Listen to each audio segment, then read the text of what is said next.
Are you tired of battling with yourself, your own thoughts, and letting your bad thoughts win? I talk to many people who they're just sick of letting the negative thoughts creep up into their mind over and over again because of things that have happened in the past and that aren't actually even, a real thing today, but it's still following them around. Maybe an experience that they had with someone else, or maybe just a time in your life where you didn't feel confident and you didn't feel strong and you didn't feel like a conqueror, right? I've been to that place, and I'm going to share with you how I got out of it. I was at a place in my life at one point where I didn't feel in control of anything. I didn't feel in control of my thoughts. I didn't feel in control of my actions, my schedule, my sleep, where I lived, right? I mean, everything was up in the air. And I think a lot of those things contributed to me feeling stressed and anxious and maybe even depressed, right? But these things, I know how it feels, right? So I think what contributed to this was, so I was in transition of where I wanted to live, right? So I was, moving from place to place. Even when I had an apartment, I was staying somewhere else, with, like an ex.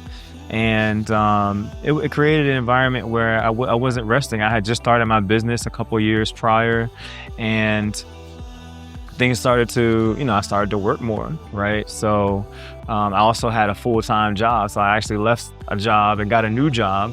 So, let's say between leases, new job, running a business, in a relationship. And this created like a whirlwind of responsibilities for me, and new responsibilities, and a lot to adjust to at one time.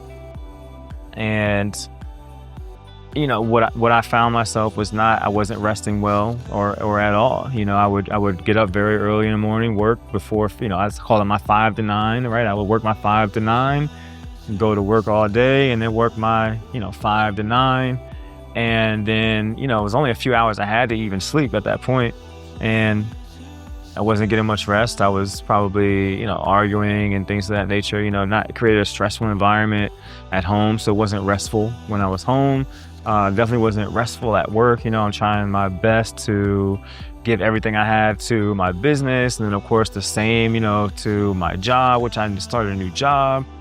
And, just this, I just know what it feels like when it feels like everything's caving in. I feel like I was wading in the water and I couldn't get my feet on the ground no matter what I did.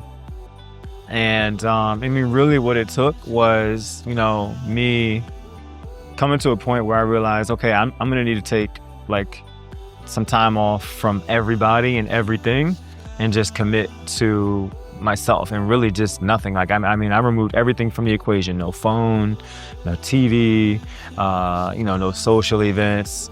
And I actually focused on art.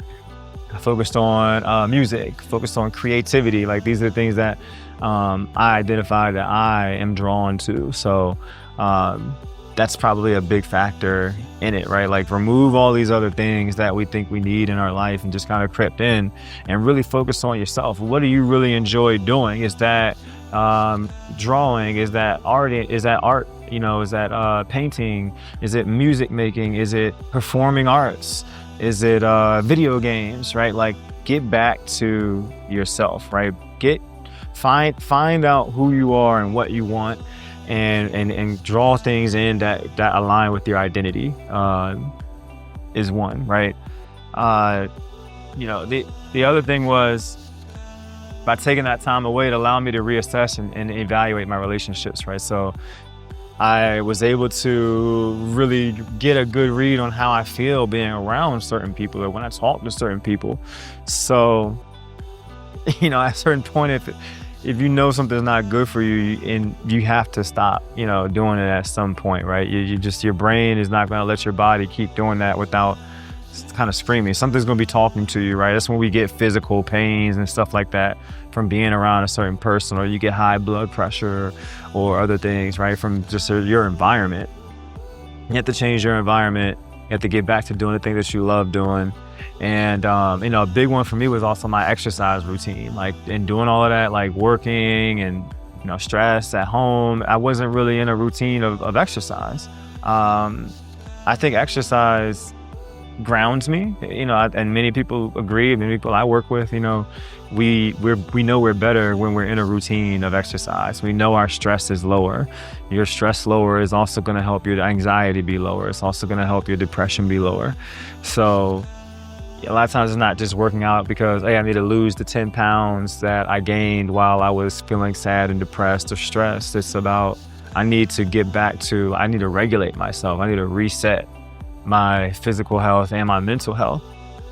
One of the best things about exercise, and how it relates to meditation is it's therapeutic because it forces you to be in a moment. When you're exercising, you're present. When I'm working with people and they're going through their energy, their emotions, their workout, you have to be where your feet are, right? Like one of my favorite expressions, be where your feet are. Nothing else is more important right now than you being safe, doing what you're doing. You're thinking about where your body is moving. You're thinking about, am I using this muscle the right way, right? That's thinking internally. You're listening to yourself, your biggest voice.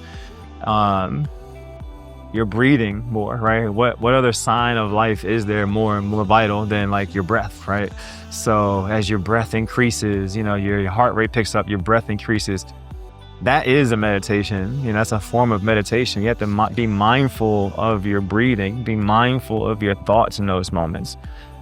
Which, we can talk about what those thoughts are. Am I going to make it through this workout, right? But that's feeling alive, right? And I think a big part of getting over stress and anxiety is that feeling of feeling alive, right? Not that feeling of being in a passenger seat of your own life. You go into a workout, you did that yourself. Everything you earn, right, as far as the burn sensation, the sensations that probably a lot of us don't like that happen during a workout, but some of the ones we do, it's earned by you. And that feeling of confidence, that note of that boost of confidence is a vote for your future self. That's you saying, this is important, I'm important, and I'm doing things to build bricks in my life to help myself be better and feel better and think better thoughts. So, definitely got back to a movement situation where I was more consistent in my workouts, and that helped a whole lot. Also spiritually, I got back into more spirituality during this time, right? So, listen, if you're going through tough times, take inventory of your spiritual nutrition, right? Like, are you consuming things in your day-to-day that are helping you, not just physically, not just mentally, not just financially, not just relationally, but spiritually, right? We have to nourish ourselves more when we have stress and anxiety and depression on our backs. You'll be surprised. And most of you won't be surprised. We already know these things, right? But maybe it just takes somebody saying it to you sometimes and reminding you, as it did me. I had a counselor who said, hey man, during this time, you think about what you're ingesting. What are you consuming? Are you feeding your spiritual self? And definitely picked up on that. So personal growth, you just focus on your personal growth. Think about, what can you do to make yourself better? And a lot of times we can start with exercise. We can start with breath work. We can start with journaling. We can start with prayer, whatever that looks like for you. Just make sure you do it, and make sure you get a team of people around you that are going to help support you in doing it. So listen, I'm grateful to be able to share my story with you. And if this resonates with you, if you can relate to this, or somebody who can relate to this, if this added value to you in any way, what you can do to help me and help that person, to help me reach that person, is share this video, like it, comment, and subscribe to my channel. And if you're interested in some of my coaching programs that address stress head on, that address anxiety and help people through the depression, through exercise, breath work, accountability, and the right systems in place to do the right thing to get you out of those situations, I want you to comment the word reset, and I'll send you some more information on how you can sign up or get more information on our programs.